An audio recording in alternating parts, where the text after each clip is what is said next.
الحمد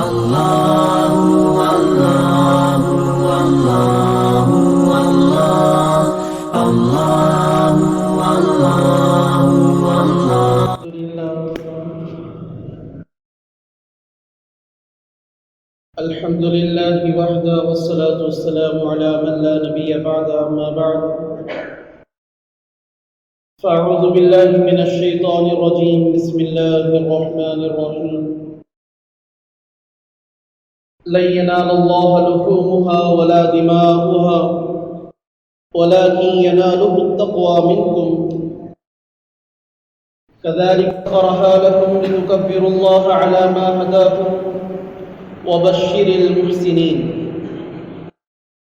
وقال تعالى في مقام آخر إنا أعطيناك الكوثر فصل لربك وانحر إن شانئك هو الأبتر. وقال النبي صلى الله عليه وسلم من وجد له سعة لأن يضحي فلم يضحي فلا يحضر مصلانا أو كما قال عليه الصلاة والسلام. صدق الله العظيم وصدق رسوله النبي الكريم ونحن على ذلك لمن الشاهدين والشاكرين والحمد لله رب العالمين.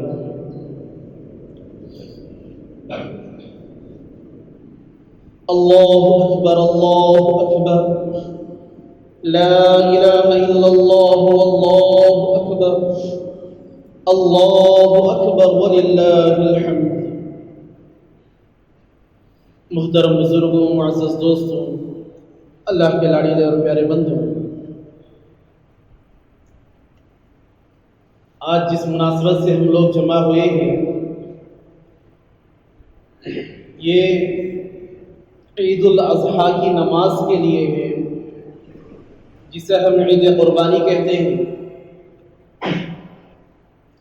اللہ رب العزت نے یہ جو عشر ذی الحجہ ہے، ذی الحجہ کا مہینہ اور اس کے خصوصی شروع کے 10 دن، اس کے اندر اللہ تعالیٰ نے خصوصی عبادتیں رکھی ہیں اور اہم اور نرالی عبادتیں ہیں، عاشقانہ عبادتیں، والہانہ عبادتیں، اللہ تعالیٰ کے ساتھ تعلق، اللہ تعالیٰ کے ساتھ عشق، اللہ تعالیٰ کے ساتھ محبت، ایک ربط، اس کا ثبوت انسان پیش کرتا ہے. اللہ تعالیٰ نے اہم عبادت اس میں رکھی ہے حج کی. حج کے لیے انسان جاتا ہے اپنا مال و متاع چھوڑ کر، اور جب حج کے خصوصی دن آتے ہیں اپنے آسائش والے کپڑے اس نے اتار دیے، اپنا آرام اس نے چھوڑ دیا، جیسے اللہ تعالیٰ کے حکم ہوتے ہیں کہ کس وقت میں کیا عمل کرنا ہے، انسان ان اوقات میں اس اعمال میں لگ جاتا ہے. کسی بھی عمل میں اگر تھوڑی بہت کمی بیشی ہو گئی تو اس کا حج بیکار رہ گیا. ہر انسان یہ کوشش کرتا ہے کہ حد المقدور وہ تمام مناسک حج کو مکمل طور پر آداب کے ساتھ، رعایت کے ساتھ، ان کے سنن کو، ان کے واجبات کو یاد رکھتے ہوئے مکمل طور پر اس کے وقت پر ادا کریں. اور دوسری اہم عبادت جو اللہ رب العزت نے عطا فرمائی ہے وہ ہے قربانی کی عبادت. جانوروں کو اللہ کے نام پر قربان کرنا. قربانی کے پیچھے ایک بڑے عظیم شخصیت کے واقعات ہیں. حضرت ابراہیم علیہ نبینا علیہ السلام بڑے عظیم المرتبت نبی ہیں، بڑے عظیم المرتبت. اللہ تعالیٰ نے انہیں ایسے ہی اپنا خلیل نہیں کہہ دیا. بہت سارے انبیاء آئے ہیں، خلیل کا لقب اللہ نے حضرت ابراہیم کو عطا کیا، ایسے ہی نہیں. اپنا محبوب، اپنا پسندیدہ بندہ ایسے ہی نہیں بنا دیا. اس کے لیے حضرت ابراہیم علیہ السلام نے جان توڑ محنتیں کی ہیں، اور اللہ تعالیٰ نے ان سے ان کے آخری طاقت تک، آخری دم تک اللہ تعالیٰ نے ان سے امتحانات بھی لیے ہیں.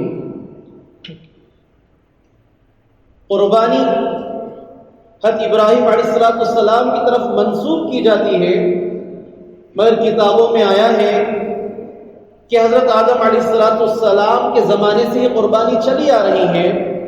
ہر شریعت کے اندر قربانی تھی، اس کی کوئی الگ الگ صورت رہی ہے، مگر حضرت ابراہیم علیہ السلام نے قربانی کے متعلق، قربانی کے مناسبت میں ایک ایسا واقعہ پیش کر دیا، ایک ایسی مثال، ایک ایسا ٹارگٹ انہوں نے قائم کر دیا کہ رہتی دنیا تک کوئی انسان اس کو پورا نہیں کر سکتا۔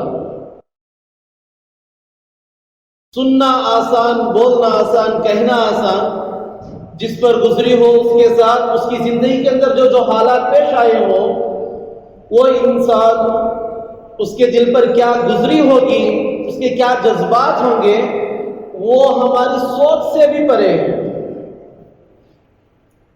حضرت ابراہیم علیہ السلام کی زندگی بہت لمبی ہے، واقعہ بہت گہرا، نہ وقت اس کا تحمل کر سکتا ہے، نہ ہم لوگ بیٹھ کر اتنا وقت سن سکتے ہیں، لہذا سیدھے قربانی کی طرف ہم جاتے ہیں کہ حضرت ابراہیم علیہ نبینا علیہ السلام، علماء نے کتابوں میں لکھا ہے کہ 80-82 برس کی عمر ہو گئی تھی،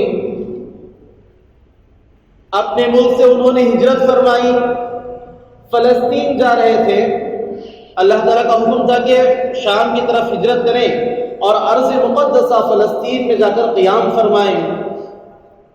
درمیان میں مصر پڑا، وہاں پر ایک بادشاہ تھا جو بڑا ظالم و جابر، جو کوئی بھی مہمان وغیرہ یا مسافر وغیرہ وہاں سے گزرتے، اس بادشاہ کی عادت تھی کہ ظلم و زبردستی کے ساتھ ان کی جو عورتیں ہوتی انہیں وہ اپنے پاس قیام کرا لیتا، بدکاری کی اس کی نیت ہوا کرتی تھی، اس کی عام عادت یہی تھی اور لوگ مجبور تھے۔ بادشاہ اس وقت بادشاہت چلا کرتی تھی، بادشاہ کے حکم کے آگے کسی کی نہیں چلتی۔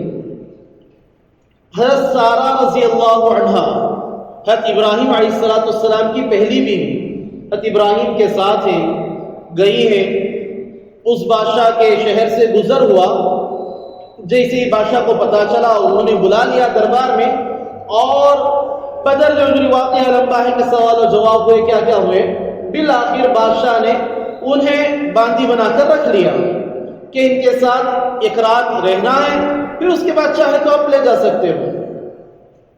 کتابوں میں علماء نے لکھا ہے کہ واقعہ یہ پیش آیا کہ بادشاہ جب یہ سارہ رضی اللہ عنہ کے قریب جاتا، وہ ہاتھ آگے بڑھاتا، اس کا ہاتھ شل پڑ جاتا، سوکھ جاتا تھا، ہاتھ کے اندر جان ختم ہو جاتی تھی۔ اللہ تعالیٰ نے یہ کرشمے دکھلائے کہ نیک لوگوں کے ساتھ اللہ تعالیٰ کی مددیں کس طریقے سے ہوتی ہیں۔ حضرت ابراہیم علیہ السلام پر ایمان لائی ہوئی تھی، اللہ کی نیک بندی تھی، اپنے شوہر کی فرما بردار تابعدار تھی، اللہ تعالیٰ ان کے ساتھ مدد فرمائی کہ بند کمرے میں ہے، دشمن چاہ رہا ہے کہ ان کی عزت پر ہاتھ ڈالے، اللہ تعالیٰ اس کے ہاتھ کی طاقت ختم کر رہے، جان ختم کر دے رہے۔ ایک بار ہوا، بار بار اسی طرح ہوتا رہا، تو جو فرعون وقت تھا مصر کا، وہ سمجھ گیا کہ یہ کوئی اللہ کی نیک بندی ہے جس کی وجہ سے میں کام نہیں کر پا رہا، اور ان کی عظمت اس کے دل میں ایسی سمائی، روب ایسا بیٹھا کہ اس نے سوچا کہ نیک بندی ہے تو اس کے ساتھ میری بیٹی کو کر دیتے ہیں، اور اس نے اپنی بیٹی حضرت ہاجرہ رضی اللہ عنہا کو حضرت سارہ رضی اللہ عنہا کے حوالے کر دیا کہ یہ آپ کی خدمت کے لیے ہے، اور پھر وہ وہاں سے نکلے، فلسطین گئے۔ حضرت سارہ رضی اللہ عنہا نے حضرت ہاجرہ رضی اللہ عنہا کو حضرت ابراہیم علیہ السلام کے نکاح میں دے دیا۔ 80-82 کی عمر حضرت ابراہیم علیہ السلام کی، مگر کوئی اولاد نہیں، کوئی اولاد نہیں۔ اللہ رب العزت سے ہمیشہ دعا فرماتے رہے، رب هب لی من الصالحین، رب هب لی من الصالحین، کہ اللہ مجھے نیک بیٹا عطا فرما۔ اولاد ہونا بڑی چیز نہیں، اولاد کا پیدا ہو جانا گھر میں یہ کمال نہیں، نیک اولاد مل جائے یہ کمال ہے۔ اولاد ڈاکٹر بنے، انجینئر بنے، مفتی بنے، عالم بنے، جو چاہے بنے، جس فن کا ماہر بننا ہے بنے، جن علوم میں ماہر بننا ہے بنے، کمال نہیں پیدا ہوتا جب تک کہ وہ اولاد نیک نہ ہو۔ حضرت ابراہیم علیہ السلام نے نیک اولاد کی دعا مانگی، اللہ رب العزت نے الغرض انہیں نے ایک نیک بردبار تحمل مزاج والا صبر کی طاقت رکھنے والا اللہ تعالیٰ نے انہیں ایک نیک اولاد عطا فرمایا. اولاد ملی. اولاد ملنے کے بعد حضرت ابراہیم علیہ السلام کو حکم ہوا کہ وہ اپنے بیوی اور بچے کو لے جا کر یعنی حضرت ہاجرہ اور حضرت اسماعیل علیہ السلام کو لے جا کر مکے کی وادیوں میں چھوڑ آئے. مختصر لے کر چلتے ہیں, واقعہ کے وقت کم ہے, تفصیل میں مختصر. حضرت ابراہیم علیہ السلام نے اللہ تعالیٰ سے کچھ نہیں پوچھا کہ اللہ کیوں چھوڑنا ہے.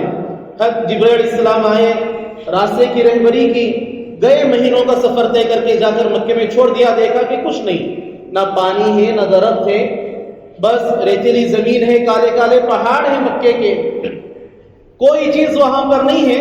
مگر حضرت ابراہیم تھے, خلیل اللہ تھے, اللہ تعالیٰ کے احکامات پر سوال کرنا جسے آج کل ہم لوگ کرتے. ظہر میں خیرات پی کو نہیں کرتے, فجر مغرب و عشاء میں خیرات پی کو. ضرورت کیا ہے؟ اللہ کا حکم ہے, عمل کرنا ہے. اچھا جانوروں کی قربانی کیوں کرنا, اس کے بدلے غریبوں کو پیسہ صدقہ کر ڈالے تو اچھا ہے نا. مسلمان وہ نہیں ہوتا جو اللہ کے احکامات پر سوال کھڑا کرے. عقل مانے یا نہ مانے, اللہ کا حکم آ گیا, اس کے آگے سر تسلیم خم کرنے والے کو ہی مسلمان کہتے ہیں. اسلامی احکامات کے آگے, شریعت کے احکامات کے آگے, اللہ کے حکم, نبی کی سنتوں کے آگے سوال کھڑا کرنا, سوالی نشان لگانا, یہ مسلمان کی شان نہیں, وہ کامل مسلمان نہیں. الغرض حضرت ابراہیم علیہ السلام چھوڑ آئے. پھر 1 سال کے بعد جا کر ملاقات کا حکم ہوا اللہ کی جانب سے, جا کر ملاقات کر آئے. زندگی ایسے ہی کٹ رہی تھی. علماء نے لکھا ہے کہ حضرت اسماعیل علیہ السلام چلنے پھرنے کے قابل ہوئے, دوڑنے کے قابل ہوئے, ماں باپ کی خدمت کرنے کے قابل ہوتے. کتابوں میں آئے کہ 9, 10 یا 12 سال کی عمر ہوگی. حضرت اسماعیل علیہ السلام کی یہ عمر ہے. حضرت ابراہیم علیہ السلام فلسطین میں ہیں, خوف پڑ رہے ہیں روزانہ کہ وہ اپنے بیٹے کو ذبح کرنی چاہیتی چیز کو اللہ کی راہ میں قربان کر رہے ہیں. وہ صبح اٹھے, خواب کی تعبیر میں جانور قربان کرنے لگے. کتابوں میں آیا ہے کہ ایک دن بکریاں قربان کی, ایک دن گائے قربان کی, اونٹ قربان کیے. مگر دیکھا کہ بیٹے کو ذبح کرنے کا مشابہت خواب میں دکھائی جا رہی ہے, وہ صورت دکھائی جا رہی ہے. حضرت ابراہیم علیہ السلام کو 9 ذی الحجہ کو جو خواب پڑا, اس میں انہوں نے یہ بات تسلیم کر لی کہ اللہ تعالیٰ کی جانب سے حکم ہے کہ بیٹے کو اللہ کے نام پر ذبح کیا جائے. حضرت ابراہیم علیہ السلام چل پڑے, فلسطین سے گئے ہیں. لمحہ لمحہ ذہن میں یہ ہے کہ جا کر میرے بیٹے کو ذبح کرنا ہے, اور وہ بیٹا جو بڑی منتوں مرادوں کے بعد ملا ہے. ان والدین سے پوچھیں جنہیں اولاد نہیں ہوتی, 5-10 سال کے بعد بھی اولاد اگر مل جائے وہ اس کو پھولوں میں رکھتے ہیں. چلیا تو گیا وہ اتنا ایسا قصہ, اتنا اس کو پابندی کے ساتھ, اتنا اس کو محبت و لاڑو پیار کے ساتھ, اس سے کوئی تکلیف پہنچے یہ تصور بھی ماں باپ نہیں کرتے. حضرت ابراہیم علیہ السلام مہینوں کا سفر طے کر رہے ہیں.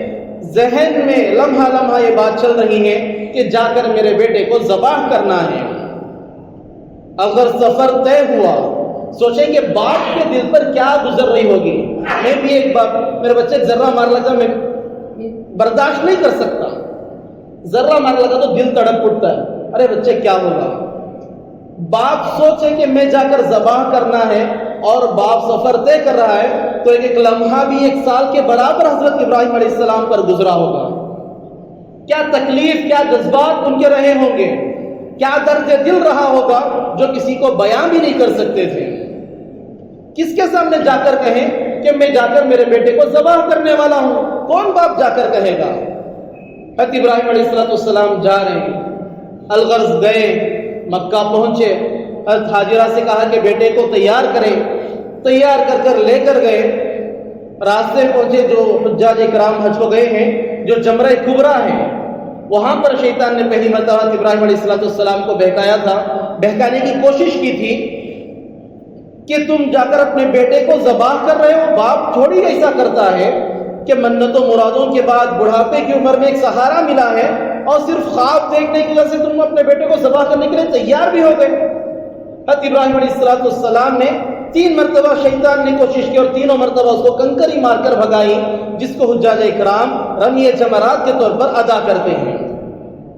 وہاں پر حضرت ابراہیم علیہ السلام نے حضرت اسماعیل سے فرمایا، بیٹے کی رائے جاننے کی کوشش کی، فرمایا انی یا بنیا انی ارا فی المنام انی اذبحک فانظر ماذا ترى، اے میرے پیارے بیٹے میں خواب میں دیکھتا ہوں کہ میں آپ کو ذبح کر رہا ہوں۔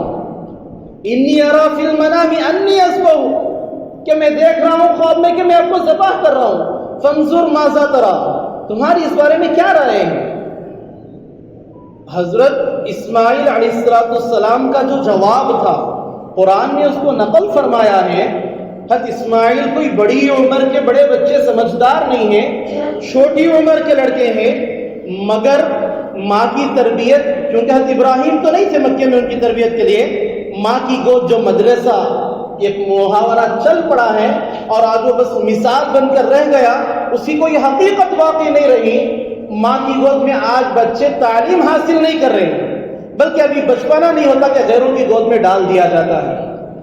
ماں کی تعلیم کا اثر یہ تھا، ماں کی تربیت کا اثر یہ تھا، اللہ تعالیٰ کی محبت، اللہ تعالیٰ کے احکامات کی فرما برداری، اس طریقے سے انہوں نے حضرت اسماعیل علیہ السلام کے اندر ڈال رکھی تھی، گھٹی میں چٹا رکھی تھی، کہ حضرت اسماعیل علیہ السلام کا جواب صرف یہ تھا، یا ابت افعل ما تؤمر، یا ابت افعل ما تؤمر، اے میرے ابا کر گزریے جس چیز کا آپ کو حکم دیا گیا ہے۔ کوئی سوال نہیں، کیا مصلحت ہے، اللہ نے ایسا کیوں کہہ دیا، کیا سچ میں اللہ نے کہا، ایسا کہنے کے پیچھے وجہ کیا ہے، کوئی سوال نہیں۔ اور یہ نہیں کہ ابا مجھے ذبح کر دیجیے، نہیں، ابا جس چیز کا حکم دیا گیا وہ کام آپ کریں، اللہ نے حکم دیا ہے، اللہ کے حکم کے آگے کوئی انسان کچھ سوال کرنے کی طاقت نہیں رکھتا۔ یا ابت افعل ما تؤمر ستجدنی انشاءاللہ من الصابرین، انشاءاللہ آپ مجھے صبر کرنے والوں میں سے پائیں گے۔ یہ نہیں کہ میرے اندر طاقت ہے میں صبر کر لوں گا، انشاءاللہ اگر اللہ نے چاہا تو آپ مجھے صبر کرنے والوں میں سے پائیں گے۔ پھر آگے قرآن کہتا ہے فلما اسلما، یہ چیز آج کے بیان میں خاص بات بیان کرنے کی ہے۔ فلما اسلما وتلہ للجبین وناديناه أن يا إبراهيم قد صدقت الرؤيا إنا كذلك نجزي المحسنين۔ اللہ تعالیٰ قرآن میں فرماتے ہیں فلما اسلما، پھر جب ان دونوں نے، باپ اور بیٹے نے، اللہ تعالیٰ کے حکم کے آگے سر جھکا دیا۔ اسلما، اسلما کے معنی ہے سر جھکانا، ماننا، تابعداری کرنا، اور اگر عام الفاظ میں کہا جائے اسلام لے آنا۔ مسلمان اسلمہ ہی سے نکلا ہے، مسلمان کہتے ہیں سر تسلیم خم کرنے والے کو، مسلمان کہتے ہیں تابع دار کو، مسلمان کہتے ہیں اللہ تعالیٰ کے حکموں کی تابع داری کرنے والے کو۔ مسلمان من مانی کرنے والا نہیں ہوتا، مسلمان خواہشات کے پیچھے چلنے والا نہیں ہوتا، مسلمان اللہ تعالیٰ کے احکامات کے آگے لاجک یا اس کے پیچھے ریزن یہ جاننے والا نہیں ہوتا۔ فلما اسلما، جب وہ دونوں سر تسلیم خم کر لیے، یعنی اللہ تعالیٰ کے حکم کے آگے اپنا سر جھکا دیا، اللہ تعالیٰ کے حکم کی تابع داری کر لی۔ اولو العزم باپ ہے، اولو العزم بیٹا ہے، وہ بیٹا جو آگے چل کر نبی بننے والا ہے، وہ بیٹا جس کی پشت سے سید الکونین فخر عالم صلی اللہ علیہ وسلم آنے والے ہیں۔ ایسا بیٹا اور ایسا باپ، دونوں کے اندر نبوت کا مادہ، دونوں نبی ہیں، ایک وقت کا نبی ہے، ایک آگے چل کر نبی بننے والا ہے۔ دونوں نے اللہ تعالیٰ کے حکم کے آگے سر تسلیم خم کر دیا۔ سارے عبادات آپ دیکھ رہے ہیں، ساری عبادتیں بس اسی کا نام ہے کہ انسان اللہ کے حکم کے آگے اپنا سر جھکا دے۔ قربانی کے واقعات بہت سنے، بس مقصد یہ ہے قربانی کا، حج کا، روزوں کا۔ روزے میں انسان کیا کرتا ہے؟ کھانا حلال ہے، اپنی محنت کی کمائی سے کمایا ہے، رزق موجود ہے، اللہ کا حکم ہوا کہ اس وقت سے نہیں کھانا، کھاتے ہوئے اگر برتن میں تھوڑا کھانا باقی بھی ہو ہاتھ روک لیتے ہیں. پورا دن کھانا حلال پینا حلال ہے ہمارے پاس موجود ہے، مگر اللہ کا حکم ہو گیا، اب اس کو ہم نے اپنے آپ پر حرام کر لیا. یعنی اللہ کا حکم مان لیے تبھی روزہ ہے. کسی چیز کے اندر کوئی وقت نہیں ہے. قربانی، جانور کو ذبح کرنا، جانور کا خون بہانا اللہ کے نام پر بڑا اہم عمل ہے، بلکہ قربانی کے دنوں میں اللہ تعالیٰ کو اللہ کے نام پر جانور قربان کرنے سے بڑا کوئی اور عمل پسندیدہ نہیں ہے. یہی 3 دنوں کے بعد اگر کوئی 100 جانور بھی ذبح کر دے یہ قربانی کا ثواب نہیں لے سکتا. کیوں؟ اللہ تعالیٰ کا حکم 3 دنوں کے اندر کرنے کا ہے. 3 دن کے اندر قربانی کریں گے تبھی وہ ثواب ہے. 3 دن کے بعد وہ ثواب حاصل ہونے والا نہیں ہے. حج کے احکام وقوف عرفہ، عرفہ کا دن گزرا، وہی مزدلفہ، وہی عرفہ، وہی جبل رحمت ہے. یوم عرفہ ایک دن چھوڑ کر سال کے 359 دن چلے جائیں، وہاں پر قیام کرے، جبل رحمت میں دعا کرے. جو یوم عرفہ کی فضیلت ہے وہ فضیلت 359 دن حاصل نہیں ہو سکتی. فجر کی نماز ہے، اٹھنا ہے، وقت پر آنا ہے، فجر کی نماز ادا کرنی ہے، وقت گزر گیا، جو اس نماز کی فضیلت اور اس نماز کا ثواب ہے وہ ثواب حاصل نہیں ہو سکتا. ہر عبادت صرف یہی نام ہے کہ اللہ کے حکم کو مانا جائے. بار بار اللہ رب العزت یہ چیز انسان کو یاد دلا رہے ہیں. یہ سبق ہے قربانی کا. یہ قربانی کا سبق ہے کہ اللہ کا حکم ہوا، ہم آج جانور قربان کر رہے ہیں، اپنا مال قربان کر رہے ہیں، اپنے خواہشات کو بھی اللہ کے حکم پر قربان کریں گے، اپنی منمانی کو بھی اللہ کے حکم پر قربان کریں گے. اپنے جو غلط جذبات ہیں، شیطانی جذبات ہیں، وسوسے ہیں، یہ اللہ کے نام پر ہم قربان کریں گے. اصل یہ مقصد ہے قربانی کا کہ انسان تابعدار بن جائے. جیسے حضرت ابراہیم اور اسماعیل علیہ السلام فلما اسلما تابعدار ہو گئے تھے، پھر اللہ تعالیٰ نے ان کی قربانی کو قبول کر لیا اور ان کے بیٹے کی جگہ اللہ تعالیٰ نے ایک مینڈا بھیجا اور اس کی قربانی اللہ رب العزت نے کروائی. کہ اللہ تعالیٰ کو بیٹے کو ذبح کرانا تو مقصود تھا نہیں، بس اللہ تعالیٰ کو مقصود یہ تھا کہ دیکھیں کہ یہ دونوں تابعدار ہوتے ہیں نہیں ہوتے، یہ دونوں اللہ کے حکم کے آگے جھکتے ہیں یا نہیں جھکتے. یہی اللہ تعالیٰ کا امتحان ہوتا ہے سارے انسانوں کی زندگیوں میں. لمحہ لمحہ یہ وقت آتا ہے کہ بھئی یہاں پر اللہ کا حکم کیا ہے اور میری خواہش کیا کہتی ہے، یہاں پر نبی کا حکم کیا ہے، میری خواہشات کیا کہتی ہیں، یہاں پر شریعت کیا کہتی ہے اور میری منمانی کیا ہے. لمحہ لمحہ انسان کی زندگیوں میں قدم قدم پر وہ وقت آتے رہتے ہیں. بس انسان کو چاہیے کہ ہر لمحہ بس یہ سوچے کہ میں مسلمان ہوں، مجھے اللہ تعالیٰ کے احکامات پر عمل کرنا ہے. پھر جو انسان اللہ تعالیٰ کے احکامات پر عمل کرتا ہے اللہ تعالیٰ ان کا نام زندہ رکھ دیتے ہیں. حضرت ابراہیم علیہ السلام انہوں نے ایسی قربانی پیش کی، ایسا امتحان دے دیا. ایک لمحہ کا چاہتے تو وہ سوچ سکتے بھی خواب میں دیکھیں اس کو، اللہ تو ڈائریکٹ نہیں بھیجے نا، خواب میں دیکھیں میں چاہوں تو ہٹ سکتا ہوں. نبیوں کا خواب بھی وہی ہوتا ہے، مگر پھر بھی خواب ہی ہے. وہ چاہتے تو پیچھے ہٹ سکتے، تعویل نکل سکتی تھی، کچھ نہ کچھ ہیلا بہانہ کر سکتے تھے، مگر نہیں، اللہ نے دکھا دیا. اللہ کا حکم جب نبی کو سمجھ میں آ گیا تو اس کے پیچھے ایک قدم بھی نہیں ہٹنا ہے. یہی عمل ہمارے لیے ہے کہ ہر ایک زندگی کے موڑ پر بس یہ سوچے کہ اللہ کا حکم کیا ہے. ہر زندگی میں اب جب قربانی کریں تب اس نیت سے کریں کہ جو میں قربانی کر رہا ہوں یہ جانور کی قربانی نہیں، میری خواہشات کی قربانی ہے. ہزاروں روپے مال جانور پر لگائے ہیں.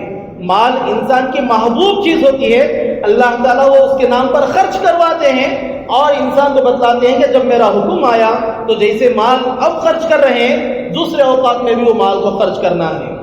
جب میرا حکم آئے تب جان خرچ کرنی ہے، اپنی جان کو لٹانا ہے، اپنے مال کو لٹانا ہے، اپنا وقت اللہ کے نام پر لٹانا ہے، اپنی زندگی اپنی سانسیں اللہ کے نام پر لٹانا ہے. یہی قربانی کا اصل مقصد ہے. اور خصوصی طور پر کچھ باتیں سمجھنے کی یہ ہیں کہ جب قربانی کریں تو نیت کو درست کریں. قربانی جب کریں تو نیت کو درست کریں. ریاکاری کو کچھ علماء اکرام نے شرک بتلایا ہے. ریاکار یعنی دوسرے کو دکھانے کے لیے کرنا. انہوں ایک ذرا جانور لے, اس سے بھاری جانور لا کو دکھیں گے. انہوں اتنے کا لے کے اچھا میں اتنے کا لیں گے, انہوں اتنے کے جی کا لیں گے, میں اتنے کے جی کا لا کو دکھانا. یہ ریاکاری ہوگی. کس کے لیے ذبح کر رہے ہیں, کس کے لیے قربانی کر رہے ہیں؟ پڑوس والے کے لیے, فلاں حاجی صاحب کو دکھانے کے لیے, اللہ کے لیے کرنا ہے. اگر لائے ہو توبہ, اگر وہ اس نیت آ گئی ہو, سوچ آ گئی ہو, اللہ سے توبہ کریں. ذبح کرنے سے پہلے نیت کو درست کریں. جب کہتے ہیں اللہم منک ولک, یا اللہ تیرے لیے ہے اور تجھی سے ہے, عربی پڑھنا نہیں, بس اس کے معنی کو بھی سمجھنا ہے کہ اللہ یہ قربانی آپ کے لیے کی جا رہی ہے, آپ کو راضی کرنے کے لیے, آپ کے حکم کی اتباع میں, آپ کے حکم پر عمل درآمد کرنے کے لیے یہ قربانی ہو رہی ہے. ریاکاری نام و نمود ہرگز اس کا حصہ نہ ہو. اگر یہ حصہ ہو گیا تو یہ جو قربانی ہمارے لیے ثواب ہم سمجھ رہے ہیں, وہی قربانی ہمیں جہنم میں پہنچانے کے لیے کافی ہو جائے گی. لہذا نیتوں کو درست کریں, قربانی صحیح طریقے سے کریں, قربانی کے آداب جانیں, دعائیں جانیں, تمام اعمال کو جان کر عمل کریں. اللہ تعالی ہم تمام کو اپنے جان و مال کو جس طریقے سے آج اللہ کے نام پر قربان کر رہے ہیں, اسی طریقے سے ساری زندگی اللہ تعالیٰ کے احکامات کو مان کر اپنی زندگیاں, اپنی جان و مال اللہ کے نام پر قربان کرنے کی توفیق عطا فرمائے. آمین. وآخر دعوانا الحمدللہ رب العالمین.